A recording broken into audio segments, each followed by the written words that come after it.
Character. Good. This can be guns. They can be goggles. They can be any type of thing that you can think of. Like on my arm. Basically what I created this for was, if you think about steam usually needs a large amount of it to do a very small amount of work. Now, if we have a soldier that comes back from the war nowadays, and he say he lost a hand or a lower arm, we have those hands now that basically almost look real. They have microchips in them and they can actually have the same function. Now, Victorian time period, let's look at that same concept. We don't have microchips. So everything is going to be big and clunky. So what can we do? Here would be a hand apparatus for an injured arm that runs off of steam power. Granted, if I was to say this, the water and everything would be kept up here, but I'm not going to put a burning flame on me. I'm not dumb. I'll tell you a good one about that in a minute. You're not committed, man. No, and I'm not going to be committed either.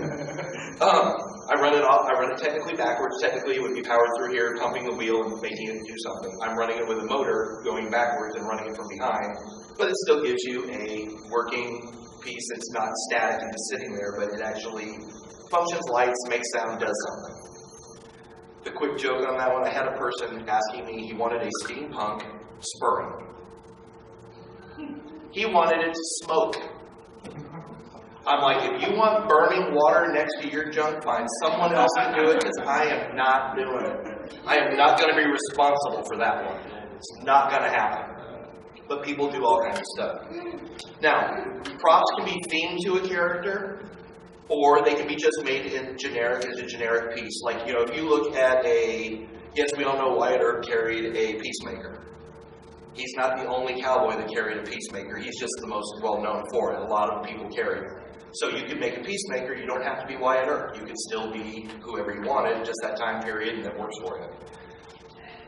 To answer a question earlier, what I'm doing now that I'm drifting away from Nemo, and it's very, very hard, because I love the character, and I always will. This Thanksgiving, we did let me back up a little bit. This back year, we did a steampunk carnival in Knoxville. And it went over real well. We had a good time, good turnout. Vendors did well. I didn't know there was a person there. I'd never known him. And 2 weeks later, I got contacted by the Titanic Museum up in Pigeon Forge, Tennessee. And their winter kickoff this year, which falls on Thanksgiving weekend, but what they decided this year, last year she said, we did it with superheroes because it's all a big thing, and she goes, it was a lot of fun and this and that. She goes, but I looked at it, I go, I love it, but part of me absolutely hates this because I've got superheroes running around the Titanic. It doesn't make sense. She goes, I fell in love with steampunk in this past year. And she goes, I like what you were doing. And so she brought myself, and you go by our booth, the larger gentleman was dressed as a captain in there. That's my friend Jeremy. He is going to be Captain Smith. I am going to be the Marconi radio operator. But what we're doing is, if you were to take all our steampunk stuff off of us, our uniforms, we are making them as identical as possible. Jeremy and I are paying up to $12 a button to get the buttons for the uniforms correct. Because here's one, I'll give you a little thing, since people seem to be throwing Titanic information out like crazy today. We've all watched the movie. You see the radio operators. Did you know they did not work for White Star Lines? They actually worked for the Marconi company. They were the original Geek Squad. When those boats went out with Marconi equipment, Marconi sent their operators to run it to make sure it was run properly the way it was supposed to be run, and not put it in the hands of somebody else that really doesn't know what they're doing. So the two radio operators there were both worked for Marconi. White Star buttons are very easy to come by. Everybody loves Titanic. It's very easy to find. Marconi buttons, good luck. We finally found a place that has them. But I'm having to pay up to like $10 a button to get them. On my uniform alone, I will probably have $250 worth of buttons just to get it correct. But when we go up there, when people look, it's like, wow. Always, and these guys will vouch for this one. If you can take your costume right here where people are just going to go, wow, take it right here. Go just that little bit even more over the top. It's so cool when you have some people, oh, that's such, they look at this and go, that's such a cool piece. Wouldn't it be so really cool if you're like, you hit it and go, oh my God, it works. John, get over here, check this out. They dig it when something works. But when I say works, motors, sound, lights, if there's a switch on it, make it do something. It's not that hard. Here's one you can remember right now. A 12-volt light will run off of a 9-volt battery. There you go. You get a 12-volt LED off of a 9-volt battery, they will run forever. The reason 12 volts is important is because that's what, like, all the car lights and things run off 12 volts. So you can go into an AutoZone or something, pick up a pre-made light strip, and hook it up to a 9-volt battery, and you get something. And they usually come with an on-off switch already there, so you can try to test them and play with them. Go in, find the streetcar stuff, the street racer area. There's all the 12-volt lights that you can have fun with, and they're a blast. And usually you can find some pretty good prices on them. I'll last as long as Steven's rechargeables. But. Yes, yeah. We all have this. Steven's got the rechargeable knowledge.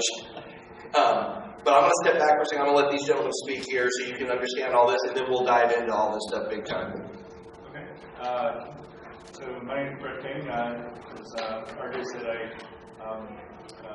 I do a lot of different costumes and props and things, and very varied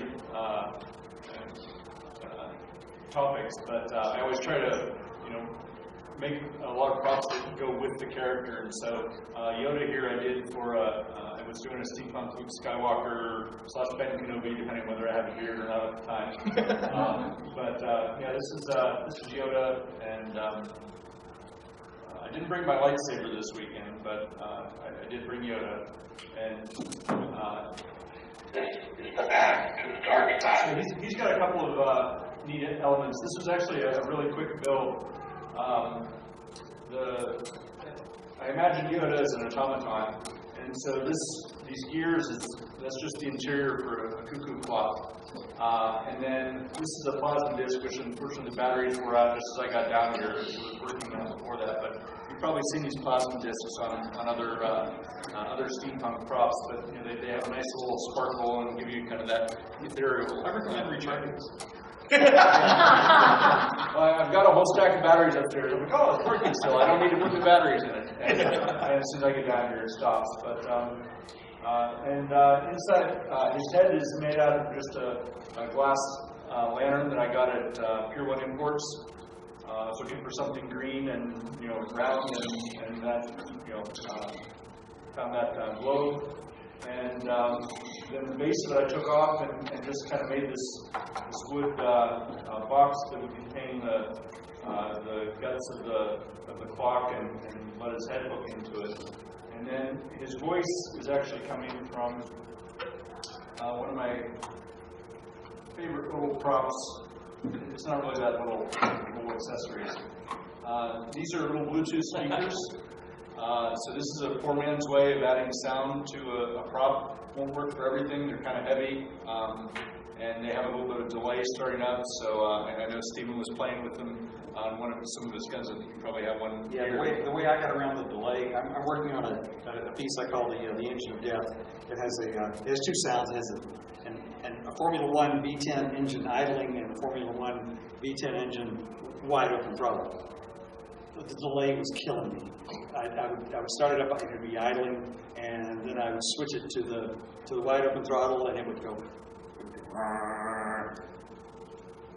And it just killed. So I actually bought two of these, stripped them apart, and then I found that I could use one speaker and then a relay between the two, and then so that my on-off, my trigger switch switches it.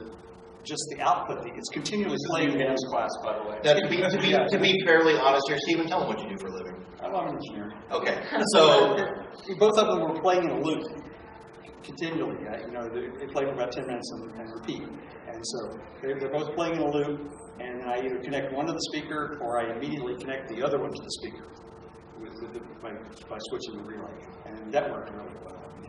So you can start here, which is just, you can either play it through Bluetooth, like I was playing through my phone, or there's a little card in here, or a little slot for an SD card, so you can put MP3s on the SD card. and put it in there, and then leave it on repeat. Depending, I've got a couple of guns that I, have these in that are just like continuous noises.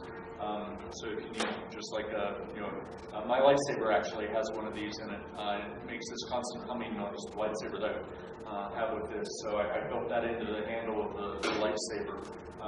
So there's also, you can get online on eBay, there's a company that, I forget the name of it now, but if you search for like trigger sound module or something like that, they sell these little sound modules that fit on just an index card, and they've got a little battery on there and a start and a stop. And I've got one. Well, no, they're about $8.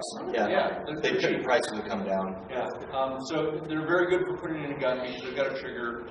They're a little fragile, so the wires might come off. You might have to resolder the wires, but it's another nice little out-of-the-box sound module. One of the things I found with the thing that I had to work around was that when you power it up, it immediately starts, well, it's a slight delay, and it immediately starts playing, but it plays whatever you've got at wide open volume. Yeah, these are really loud.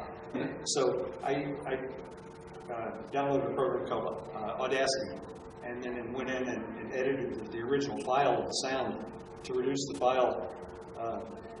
volume of the original file, so that when it played wide open, it was still at a reasonable volume. The little cards that I mentioned, the other nice thing is they've got like 3 buttons on them. One of the buttons is playback, and another button is record. So you hold it down, and it'll record like 10 to 15 seconds of sound. So you can put a voice in, you can put a sound effect in or whatever, and then you get the playback. Yeah, actually that's what they were. The same people make greeting card things for making your greeting cards. Maybe we need to go start grabbing the greeting cards and ripping them apart and start. Yeah, we might get them cheaper if we look at it. Yeah. So anyway, that's I did Yoda for that, and then like I said, I built a lightsaber. It was all scratch built. I found out after the fact that there's a site called Ultra Sabers that lets you buy all the parts and you can design your heart's content. But I built from scratch.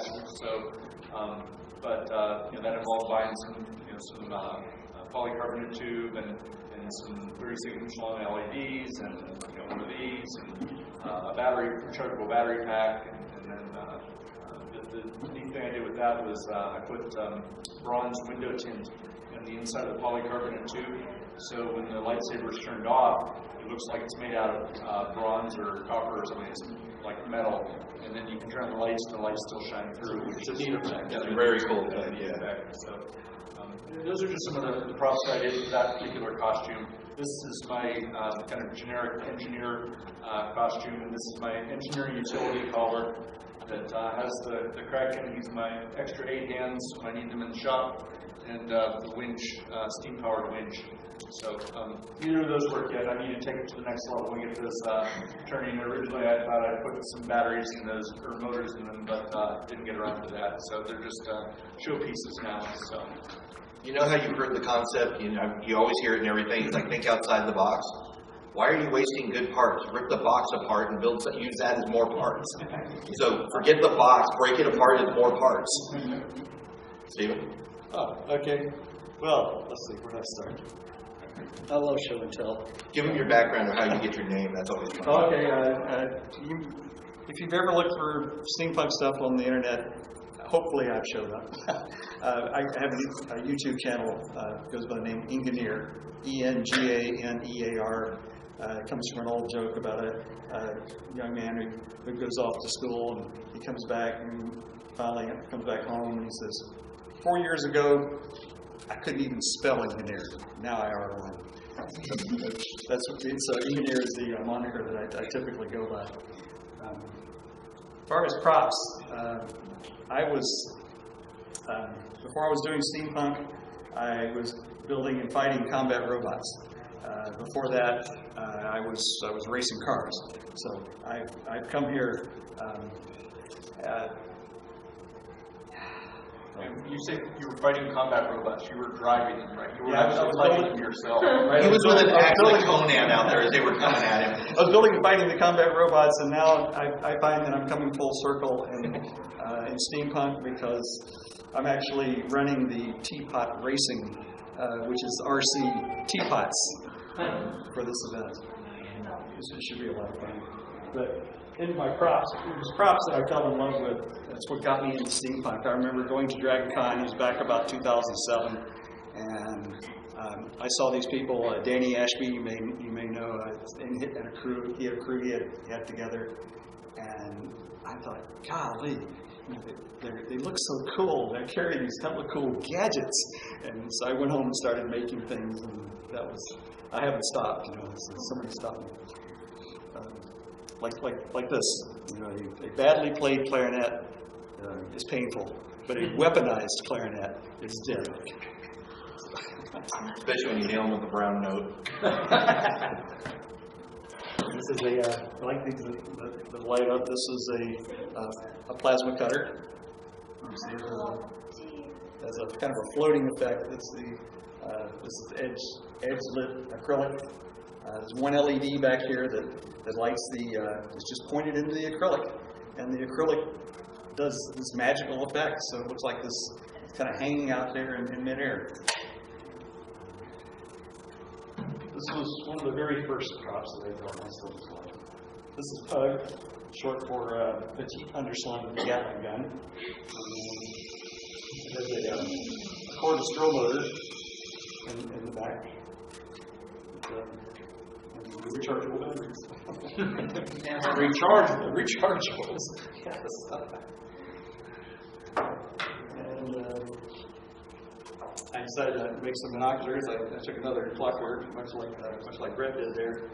And I found that when I backdrove some of the clockwork, the shaft where the clock was turned on the top. And I had already taken the steel spring out of there, which was really heavy, especially when you had two of them, one to drive the cuckoo mechanism and one to drive the clock itself. So I once again added a little motor from the VCR right here in the front, and I backdrove the clockwork with an O-ring, and then added a little rechargeable battery right down here. So that now it has a Doppler effect scanner. These are 3D binoculars by virtue of the red and blue lenses. And then they're kept in calibration with the 3D scanner on the bottom. I'm going to have to talk to you about the Titanic thing. We need somebody for a lookout. Dr. Kaufman, University of Berlin, invented this wonderful heat rate technology on his bench, but it was way too big. He didn't know anything about guns, but this was 1890, and he knew that he had a flintlock that his great uncle had left him from almost 100 years. Great uncle had left him from almost 100 years before. So he took his heat ray technology, repackaged it to fit on the frame of the flintlock.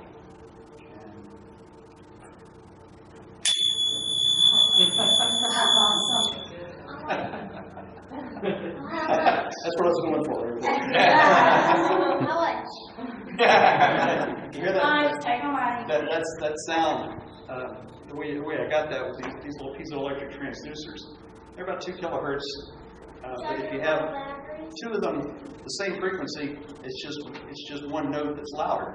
I wanted a discord, so I took a little piece of tape and changed the acoustic resonance of one of the transducers, so that I can probably get these. See, I can tune them in the same frequency, but it sounds much better if I label them discordant. And this turned out to be a pretty neat spotting scope. This is just a piece of from a stained glass store that's around. I had some lead tape on the outside, copper tape, and then soldered it to this brass tube. This is a leg off a coffee table. That's that one. Awesome. This is I just love this. We all have a certain piece that we've all made that we just love. This one, when he first showed it to me, oh, this thing's beautiful. This one, everybody probably recognizes this as the Christmas tree candy jar. And this was a little oil lantern. And this ball came out of a thrift store chandelier. And I made the handle. This is called the Ion Lion. You've got a pitch blende ore back here that is being heated with an inductive element, and it's driving the ions into the centrifuge. And then when you pull the trigger, the ions exit the centrifuge in very pure state into the collimation chamber, and that's where this high voltage plug generates a field through these rings to collimate the beam, and you get this effect. Isn't that much cooler than just saying, look, it lights up? Yeah, it look at light. Looks like a Martian. A good story always does. Mars and Martian.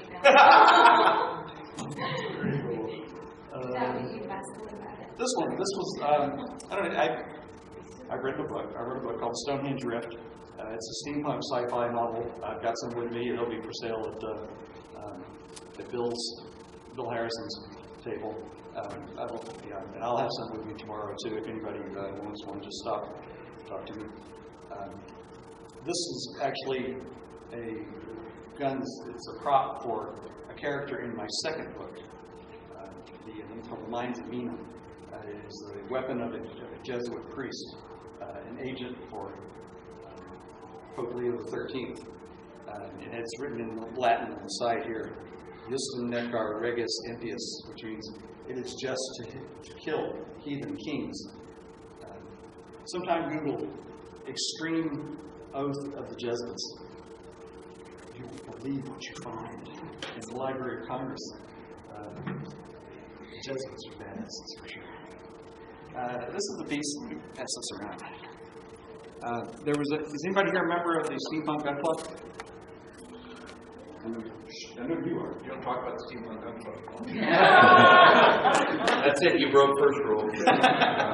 But this is the piece that we had a paint-only competition, and this is the piece that I did for that.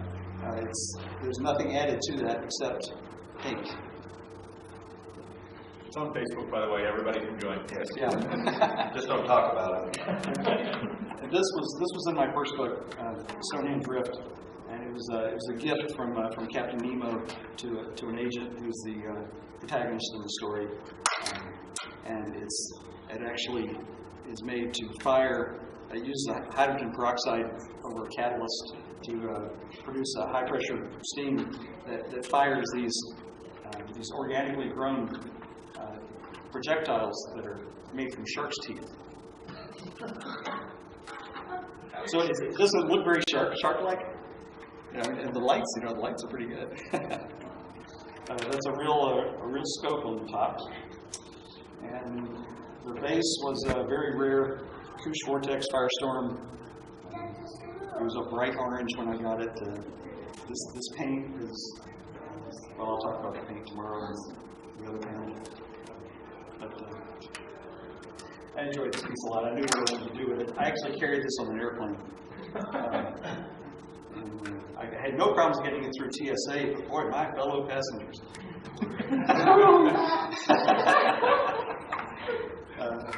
That's very sad that you had no trouble getting that through TSA. Yeah, I know. This is a prop that was featured in my first book. It's an ethereal rift revealer.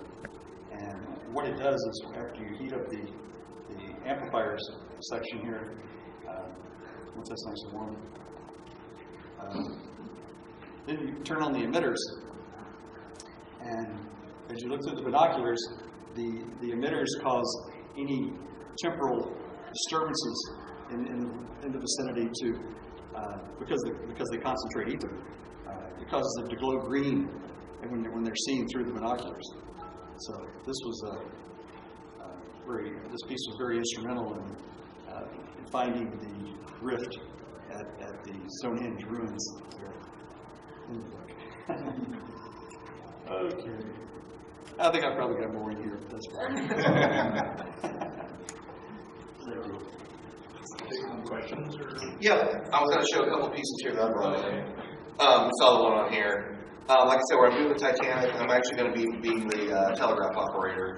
Now, I have this set right now. This is in a mode what we call bench testing. I don't have it in the finished product, but you're going to get the idea. This Marconi pouch right here in my hand basically will be mounted like this up on my arm, and it'll have wires that go down there, and I'll run the wires down to it.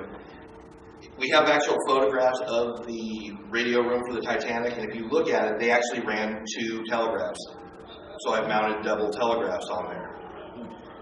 But what would be make them more fun? Now listen to the tone.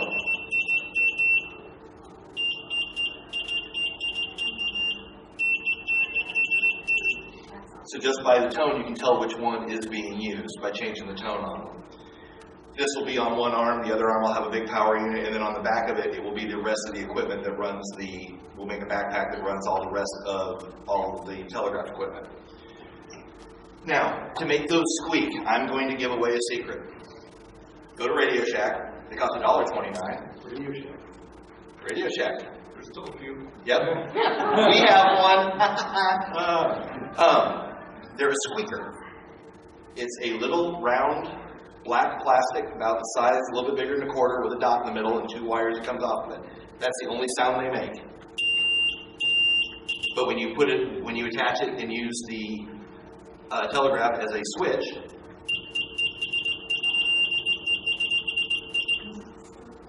real quick way of doing it. This, people who are Jules Verne's fans, you will hear him talk about a room cough lamp all the time. Captain Nemo had them. If you read Journey to the Center of the Earth, they're always after room cough lamps. A room cough lamp, technically, as long as you can crank it up, will run forever. It also runs even easier when there's a 9-volt battery inside. It just spins and does absolutely nothing. But guess what? It's a prop. So I can sit there and crank it up there, and then all of a sudden turn it on, and everyone's like, "Oh, wow, that's really cool." You know, when they're not looking, you just kind of People, just crank it up. yeah, crank it up again. I'm like, "No, I don't need it now. We're good. I got good night vision. We're good." One of the first pieces I ever made, I would be wearing it today, but I decided to be smart and forget 2 of the bracers for it. This goes one arm goes through everything. I'm just doing this super easy. And down here, I have a Gatling gun, and I also have another telegraph unit that I can actually attach to the bottom here, depending upon what I need. So it's kind of like Iron Man. I have interchangeable lower arm pieces. But the way I have them wired, once I can make the connection here, when I lock them into place, it makes the connections for my wires. So that way, as long as everything's wired the same, I can put numerous different, as many I can think of, onto the same piece in the main power units back here on the back. This runs off of 9-volt batteries. But that was one of my first pieces. When we said about making stuff and trying to go a little bit over what you would normally do, this has I'm going to show you here real quick. Turn everything on. Yes, we all have hidden light bulbs. This is a little trick that I actually learned from Steven. Took to heart on this one. I made my gun belt. My Steampunk gun belt. I decided for bullets, I'm using just the small lights. Steven taught me a way of using LEDs to be able to light my lights. Now this is kind of cool. Just hold that in real quick so it holds the time. Hold this way. I have it set. Notice everything is off. The minute I draw my pistol, everything lights up. That is using a little 12-volt LED lights on the bottom and using some shrink wrap to make sure that the light gets focused where I want it to go and shooting it up through the bottom of tubes. You can do whatever light you put, you can make it whatever color you want. So that was one of those ones that's like, okay, it'd be cool to have those as bullets. Hey, it's even cooler if they lit up. And I wired the switch backwards, so technically you think when you put it in, they would turn on. I wanted them to come on when I pulled it out. So that way everything stays off when I'm wearing it. Now granted, I think with his rechargeables, this would be one you'd want it because it runs on like 9 volts to run all those. Now, when you're thinking of parts, don't think of what things are, think of what they could be. Cool looking gun, huh? At Christmas time, we can use it for candles. That's all it is, just a candle holder. But you add an LED into it, blank a hole, put a green LED inside there, you now have a pistol, but you're using your switch as your trigger. So always go for what you can think of like that. Another thing, look around your surroundings. I just got back from a big convention in Las Vegas. I was walking around on the floor and I was like, what would be kind of cool to symbolize Vegas? This is another one that's in process. This is one I'm still figuring the pieces out. This part here will go around my wrist. Anybody play blackjack? Tell me if anybody recognizes these. Making it out of copper. And then on the back side of it, I'm actually putting this small little brass piece. Will go on the back side up here. Did you use leatherworking rivets? Yep. And then that little piece, guess what it's going to hold? Dice. So now I have a gambler's, the beginning of a gambler's. How are you going to do the dice? Are you going to glue them or is it? No, actually what I'm going to do is when I do here, I'll put a piece of leather right here that'll come across and snap so it holds them down and in. Now, this piece, how are you going to get your cards in and out? So that you can get in there. Tandy has started to sell these neat little hinges. I've started to use them. They're actually really cool. Those are some cool little hinges that they're starting to use. We steal ideas off of each other. We do.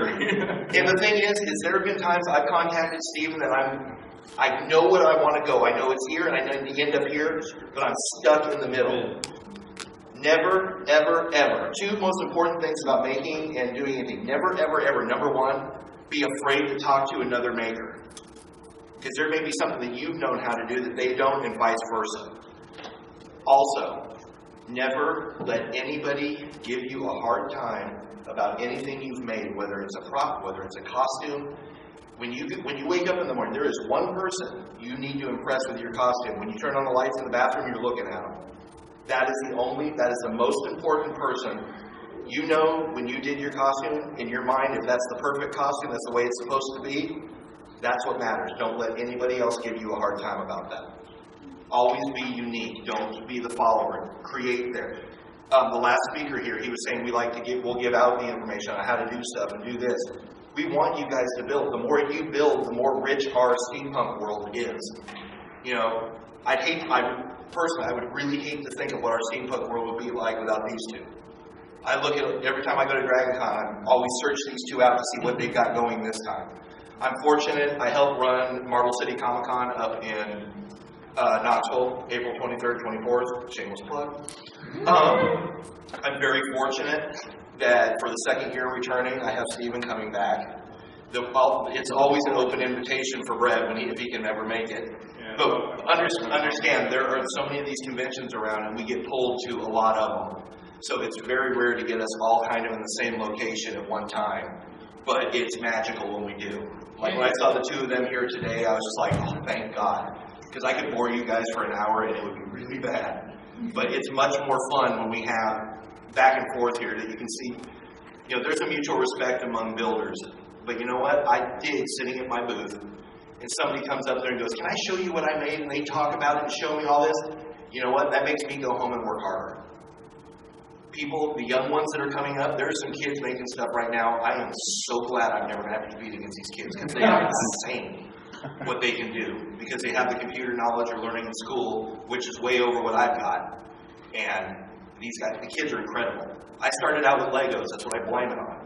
There's to this day some of the things when I'm trying to figure out a gear ratios, I actually will dig my Lego gears out and I'll make what I'm wanting to do.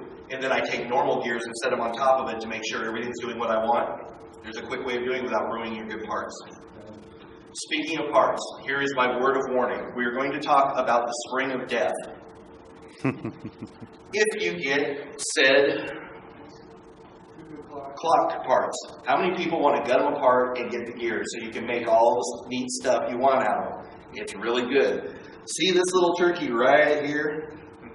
And there's one on the other side. They're only about this big. They have enough spring that are this big inside pulled into there.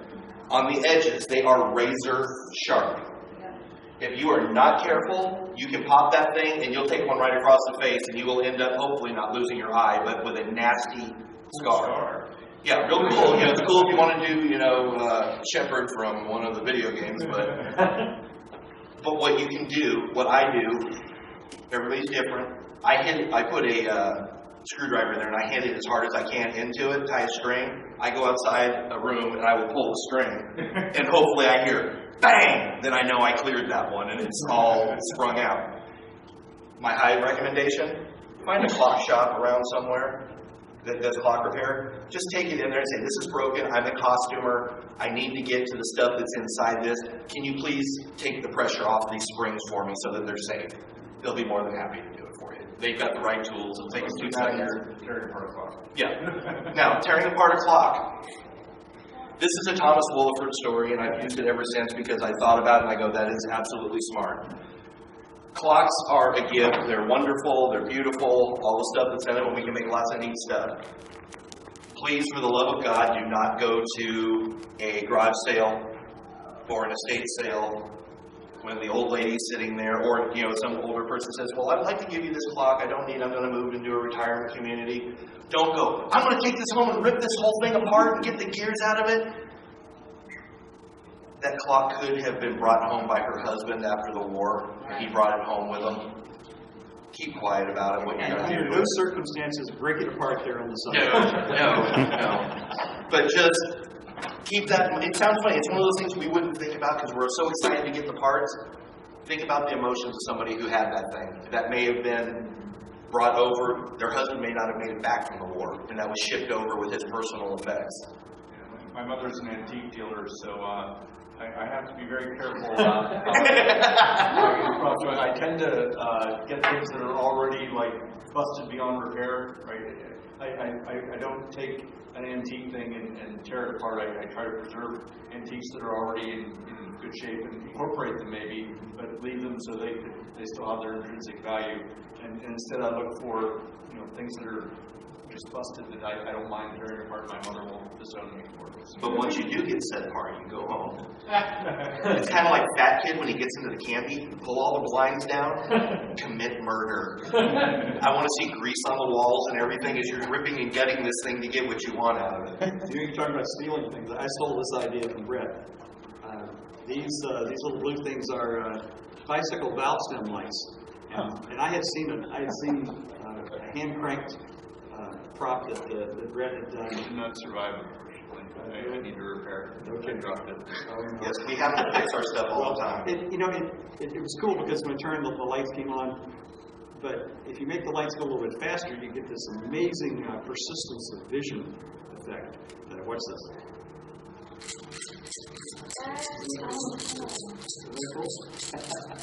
And also They're strengthen nice the wrist while because you're doing it. they have the motion activator built into it. They're right. They're like $2 a piece. Each one has its own battery, accelerometer, an LED, and diffuser. I can't find the batteries for that. No. And so when one of these finally goes out, I actually, because they sit there in the car and do this all the time, you may have seen me taking them apart, and I put little pieces of paper between the spring and the battery so that I can, just so it doesn't continue to do this all the way home. Okay, now we're going to get to the fun part. This is what we enjoy the most. Welcome to your show. Here are your panelists.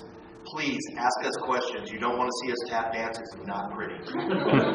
Don't make us resort to that. So please, questions, anything that you're wondering when we're making stuff, ideas, how do you do whatever, please.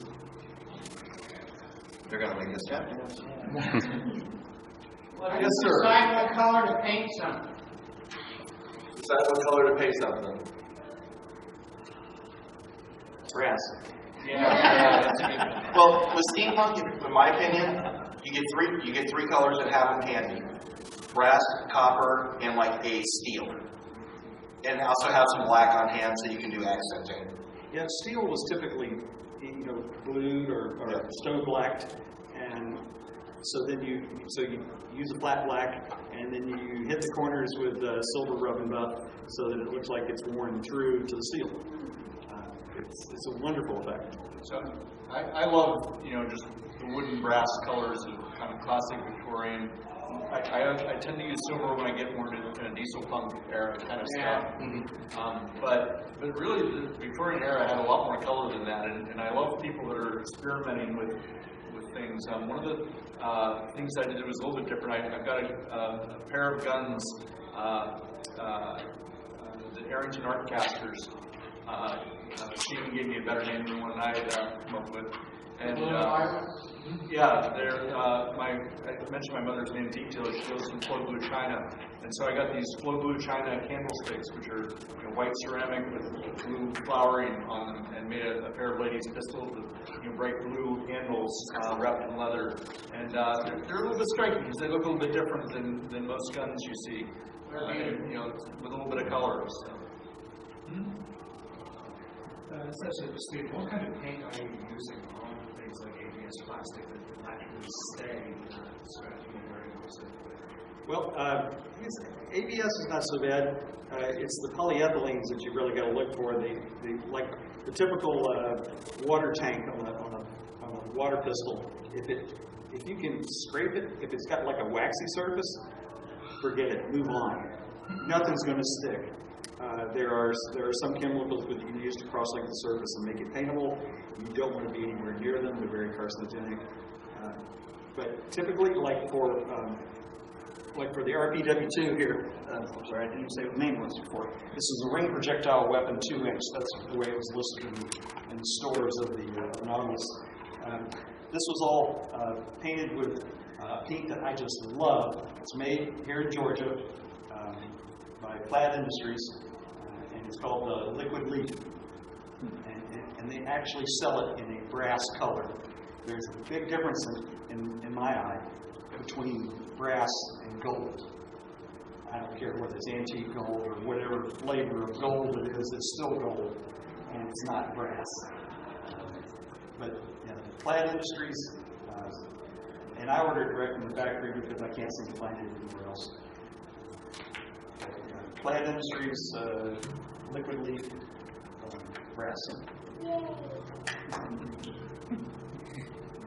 More questions?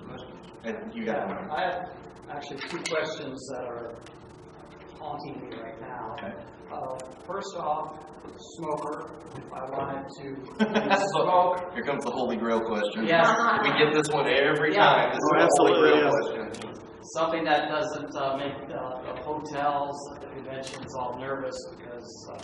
And then the second one is I've got electric motors for turning gears and whatnot.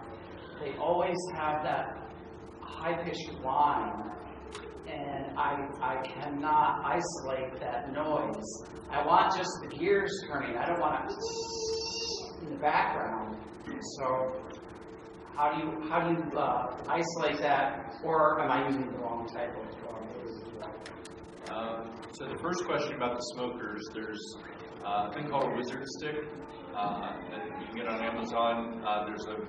They did a follow-on called the pencil smoke stick, and they're about this tall. You can chop them down to get them, maybe this tall, and then I think you hook up a syringe to it with a tube, so that you can kind of remotely power it.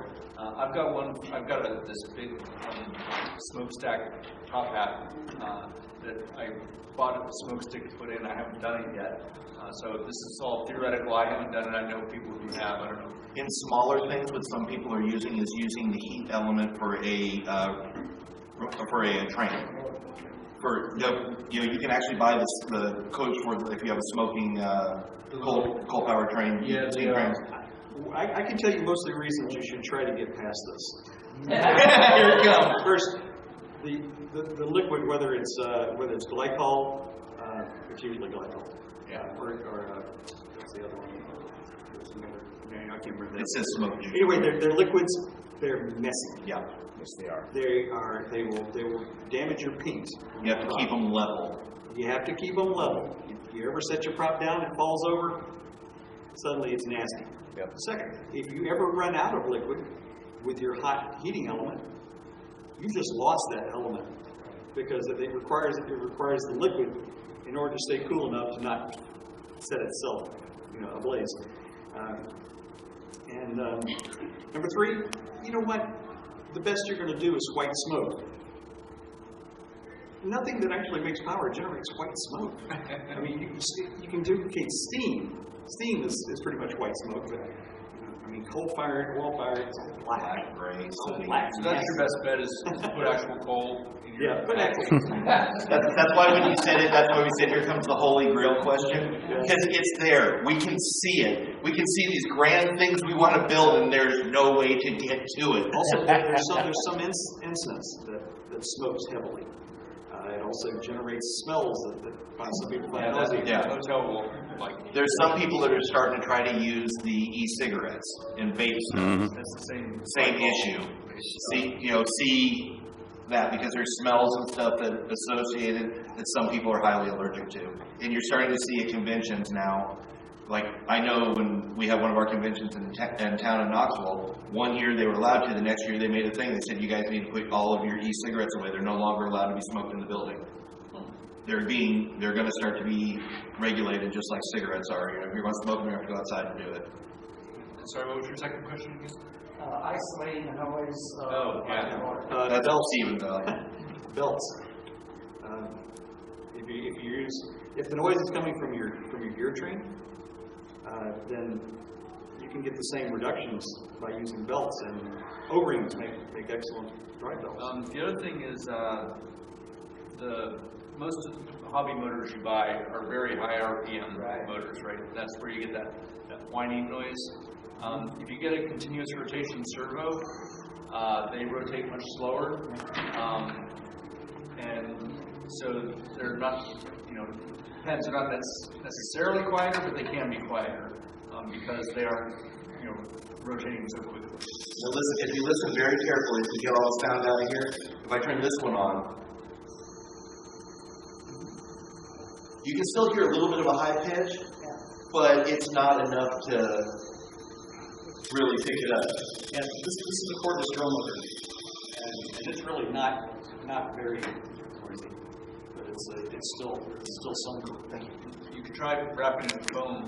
Yeah, if I hold it, it doesn't sound too bad. But as soon as I install it, then it just Make sure vibrates through it. make sure it's tight.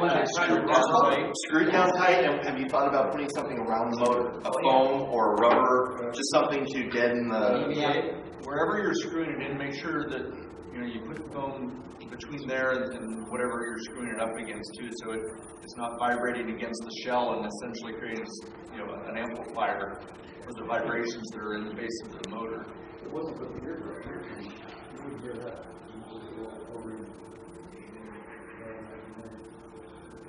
Also, if the higher the closer to nominal voltage that you run the motor, the more noise it's going to make. If you can use if you slow the motor down, you get a huge drop. Yes, I thought of that. Probably just for the batteries running down, right? It wasn't like... Well, take a 3-volt motor and put a 1.5-volt battery on it. It's a lot quieter. Right. This is a 12-volt motor in here, cordless drill motor, and I'm running it at 4 volts. 12 volts are way too fast. 3 times faster than what you saw there. We're out of time, but I don't know. Actually, he came down and just told me, he said, it's supposed to be an hour down, but you guys are cranking, there's nothing behind us. If you guys got more questions, he gave us the room. He said, it's our room, so we're here. So it's a rarity, though, that they're not going to cut it off. So questions, anybody? Yeah. Painting, you sandpaper, high grit, low grit, any base layer? It depends on what you're doing. Like, if you're going to take a Nerf fabric, which a lot of people like to do, obviously you're going to need that high grit to get in there and get all the Nerf logos and stuff off of there that you don't want to see when you're done with it. But then, yeah, you're going to start to use it and get it down to your fine grit. Stephen does more of that than I do. Yeah, I'll typically start out with, I'll remove the logos, because that's a mechanical thing. Sometimes I just take an old soldering iron I've got and just I never thought about that. Just match part. I use an old soldering iron all the time with soldering guns. Nice. You need a hole right here. I'm trying to drill it. Because the drill can sometimes grab Yeah, yeah. Just take the soldering iron and just go. See, you could be up here on a panel and you're still going. We have tricks that we don't know about. And then for just general roughing of the surface, for just breaking the shine, I don't think you can beat Scotch-Brite. It's flexible, it gets it into all the cracks, and then I wipe it down with denatured alcohol before I paint. Yeah, it depends on what you're going for. If you wanted the gun to look like the top to look distressed, take a Dremel to it and just beat the crap out of it. Or use the old soldering iron. I'll take make just gouges with the old soldering iron. But on the other hand, if you want it to look like shiny brass, then you want smooth, just keep, finer and finer grains until you get as smooth as you can before you do spray brass or spray aluminum or whatever. You're taking a lot of notes up here. You've got to have questions. You've got to have questions. I think I was harassing him just for panel. That's all right. Keep harassing. Just idea. Now you got to pin down again. I had a question. Yeah. When you're making your leatherwork, are you the one doing all the embossing on it, or? When you see one of my pieces, I have done it from cutting it out of the hide to doing every bit of it. Yeah. That's, some of these are a little bit older, like, and I break my rule that I'm doing now. Notice there's gears on them. Yes, there's steampunk. Here's your challenge. I'm going to give you a challenge. When you make your pieces, if the gears look like they serve a legitimate reason, by all means, put them on there. If they're just there to make it shout, I'm steampunk, come on, we're better than that. Take the challenge and step up to the plate and stop for a minute and think. If you want to put gears there and you're wanting to do it, just rethink in your mind a way that you can put them on there where they seem that they're serving a purpose. Don't just do it for the effect. Yeah, if you go back and look at actual Victorian technology, you won't actually see a lot of gears. You'll see lots of other shapes, interesting shapes. I think it was probably 2 years before I made a prop that had a gear on it, which is, they're all steampunk props. I didn't need a gear for whatever it was I was doing. They still all look very Victorian. They just didn't have gears, So you can achieve a Victorian look without necessarily using gears. How many people have seen the historical document on 20,000 Leagues Under the Sea?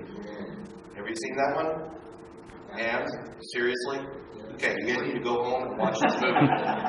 I challenge anybody on the face of this planet to show me a thing that is more steampunk than the Nautilus. You're not going to find one. It's something that should not exist in its time period. It's very industrial, and it has the opulence of Victorian design to it. Once again, like he just said, show me one gear in that ship. Or goggles. Or goggles. Now goggles, once again, goggles go with the same line of gears. If your character would need them. This particular character that I do is more of an adventurer. He's going to have goggles. When you see me walking around with my Captain Nemo, don't wear goggles with it. I've got a big helmet I can put over my head instead, so I can breathe. It's kind of a nice thing. But make sure when you design your pieces, you design your props, you design your costumes, your characters, look at your character and write them down. Go, James Smith, archaeologist. Write a list of stuff. What would an archaeologist have? And then that way, when you're making your props, you're making them look Victorianized versions of what they would actually need. And that's what's going to give your characters, your props, and everything. That's what's going to give them depth. Like I love on his shoulder pads here. I love how it looks like a train trestle. How the way the crisscross is on there. It's beautiful because it has a definitely industrial engineered look to it. And he is a engineered character. So it makes sense. It adds to it. In a way, it's fun to walk up to somebody, you can see their character, and you already get a general thing in your mind of what that person is when you see them. One thing I forgot to mention here, there's a little battery here that's supposed to be powering this. So for that, it's just a piece of wood dowel, and I went online and found a picture of an actual antique Columbia dry cell battery, and printed it out on the printer, and then put some brown acrylic paint on it to age it, and put a couple of screw knobs in the top, and a pretty effective looking dry cell. You know. Never underestimate wood dowels. No. They are amazing, and they can be painted to look like anything. This little spark plug that's out back here, it's a wood dowel. That's not a spark plug. It's a wood dowel screwed in, and it's. I just put it in the lathe, put a couple of grooves in it, and then put it in a nut. So it looks like a little high voltage. Okay, I've got another one. Jeremy just reminded me of one. Okay, here is your trick of the day. Write this down. You're making something. You don't have the tools to do rivets, but you want rivets on your thing. You know, whatever your project is. Ready? Googly eyes. The little googly eyes that you put on little things. They come in numerous different sizes, and they have this nice, beautifully round, little domed. Paint them gold, paint them brass, paint them copper, and then put a drop of glue on the back and just stick them in a nice pattern that you want on it. You now These have... are all googly eyes. Yep. These rivets on here are googly eyes. The first time I put it on, this is made out of Warbler, which is like a thermoplastic. And the first time I put it on, I was like moving around, and it sounded like sand. It was like shifting from one side of my head to the other. And I was like, does Warbler have sand in it somehow? I couldn't figure it out, and then I realized it was all little eyeballs. So when he dances, you're... These rivets are actual copper rivets, but they're not put in like you would a normal rivet. They're just drill an 1/8-inch hole, put a little dab of super glue on the back of the rivet, and just push it in. So these are, and they're not that expensive to use real copper rivets. Two quick things on glue. One, learn this one. ThisToThat.com. If you go to ThisToThat.com, they have two boxes. Basically, you type in, I'm trying to glue this onto this. It will list out the different glues you should use, and if there's any warnings for that they're toxic or it's a nice one to have. Two, how many people here have played with super glue and glued our fingers together? There we go. We've all been in elementary school. Notice that you never could pull your fingers apart. But if you started doing this, it would break loose eventually. Super glue is strong north to south. It is not strong east-west.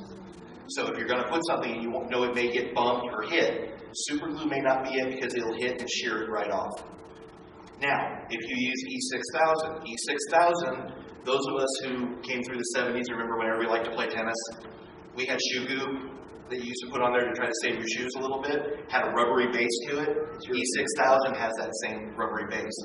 Ballroom dancers, when you see them have their heels and they have the rhinestones on the heels, they're using E6000 on the heels because when they put those rhinestones, if they hit it against something, have we all watched the cartoons when they're making the batter and you throw the bowl out and it comes flying right back because it's got some rubber in it? These have a rubbery thing, so they give a little bit. So if you hit it sideways, it'll kind of take it and come back. So it has a rubber base to it. One of my favorite tips from Stephen is things like rivets like that. Glue will come off, right? It will. Mechanical connections are best.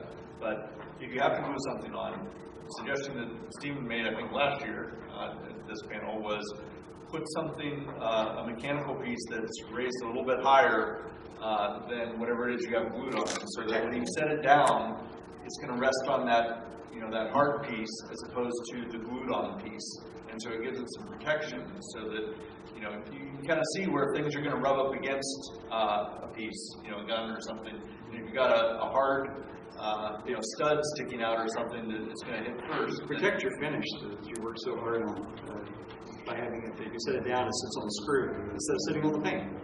Look at a boat. When you get barnacles on a boat, where are they mostly gathered? Right behind something because nothing's been able to hit them to scrape them off. It's protected behind that piece.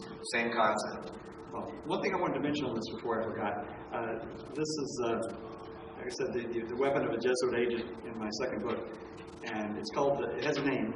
It's El Salario del Tradimento, which is a Latin for the wages of betrayal, and it fires 30 rounds of silver. 30 pieces of silver. I got it. Do we have any more questions before we wrap up here? Quick one. Yeah. good source to buy warbler and the other thicker foam that I can't remember the name of. EBS. Yes. So, Warbla is, you essentially have to buy it online. There happens to be a place in Raleigh that sells it, but to get it, yeah. What city do you live in? Knoxville. Actually, Tandy has some stuff that's similar. Yeah, I was just going to say, Tandy. They have it, it's not called Warbler, and actually, I think they have some sheets here. They do, it's called Terraplex. Terraplex, it's very similar. It's supposed to smell like maple, or maple pancakes or something whenever you heat it up. Because Warbler, which is what this is made out of, Terraplex, it's basically a wood pulp with a wood glue built into it, the heat-activated wood glue. And so when you heat it up with the heater, it has kind of a woody smell to it, or with the heat gun. So it is expensive. It's expensive, but it is so easy to work with. It's almost embarrassingly easy to work with. This is the second thing I ever made out of Warbla. The first, I just made a little practice bracer out of it, which also came out really well. But you cut it with scissors, it sticks to itself, you can form it in whatever shape you wrap. You sandwich a piece of foam around it to give it some stiffness. The top part of this is Warbla, but I've got a couple of 1/8-inch pieces of plywood that it's sandwiched between to give it some sturdiness. These are just double layers of Warbla, and heat it up with a heat gun. It's super easy to work with, and you can put all kinds of finishes on it. You can texture it, so it's good stuff. And the other stuff I think you're talking about is EVA foam. Yeah. Depending on what thickness you want. I think by far the cheapest place I've found is Harbor Freight. Harbor Freight anti-vibration floor mats. So you can also go to the dollar store or Five Below, and you can buy yoga mats, or they sell the floor mats, like half-inch thick floor mats for $4 a piece. Yeah. And the yoga mats are about the same price, about $4 for a yoga mat. You can use hot glue to glue that together. Or contact cement works amazingly well. Yeah. As long as you follow the rules for contact cement. Now, after all the stuff you've heard today, what actually excites the three of us the most is to see what you guys are going to take this knowledge and see what you guys come up with. We'll be here next year. I always like looking at the audience saying that person should be on this panel. Yeah. We will be here next year. We'd love to see you guys walk up to us and go, we were at your panel last year. What I learned from you, here's what I made. We dig that. That makes us go out and work even harder. That's the payback that we get for all the hours that we work on all this stuff. And the times that you've thrown it halfway across the room because you just made the simple mistake for the 9th time. We've all been there. But the important part is we're using our imaginations. We're creating a world that technically doesn't exist, but we're making it the way we want it to be. And guess what? There's room for all of us there. The way it should be. I'd like to thank you guys for coming. And if you could please thank Stephen Chapman, Brent for joining us.